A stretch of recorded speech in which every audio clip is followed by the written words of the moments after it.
Well, hello there. I'm Jordi from Jordinner and welcome to a new episode. Today we are making mustard. So simple.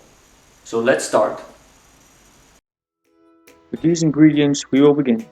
In a small bowl add black mustard seeds,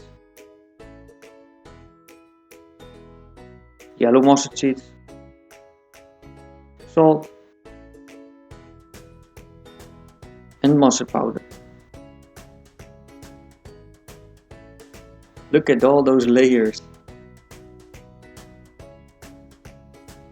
Add some water.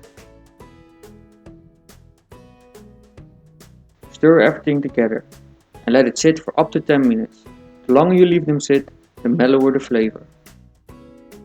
Now add 1, 2, 3 tablespoons of vinegar. Stir once again. It is still very runny, but trust me, it will thicken up. Screw on the lid and put it in the refrigerator for at least 1 day before eating. The longer you let it sit, the better the taste. Look at the difference after 1 day in the fridge.